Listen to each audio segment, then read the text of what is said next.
మామా, brain freeze ఈ మాట ఎప్పుడైనా విన్నావా? నువ్వు చల్లగా ఉండే ఐస్ క్రీం త్వరగా తిన్నప్పుడు ఒక్కసారిగా తలలో గుచ్చుకున్నట్టు నొప్పి వచ్చిందా? ఆ అనుభూతినే బ్రెయిన్ ఫ్రీజ్ అంటారు మామ. ఇది ఎందుకు జరుగుతుందో తెలుసా? మన నోటి పైభాగం అంటే అంగిలి దగ్గర చాలా సెన్సిటివ్ నర్వ్స్ ఉంటాయి. మనం ఒక్కసారిగా చాలా చల్లని ఐస్ క్రీం లేదా చల్లని డ్రింక్ తాగితే ఆ భాగం అకస్మాత్తుగా చాలా చల్లబడిపోతుంది. అప్పుడు మన శరీరం బ్రెయిన్ని వెచ్చగా ఉంచడానికి తలభాగానికి రక్తాన్ని వేగంగా పంపడం మొదలుపెడుతుంది. ఈ రక్త ప్రవాహం ఒక్కసారిగా తలలోకి రావడం వల్లే మనకు తలనొప్పి లాంటి ఫీలింగ్ వస్తుంది.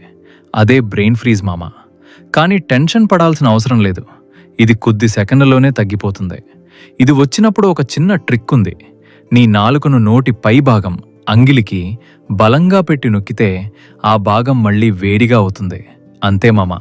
ఈసారి ఐస్ క్రీం తినేటప్పుడు నెమ్మదిగా ఆస్వాదిస్తూ తింటే సరిపోతుంది. ఎంతమందికి ఈ ఎక్స్పీరియన్స్ ఉందో కామెంట్లో చెప్పండి మామా.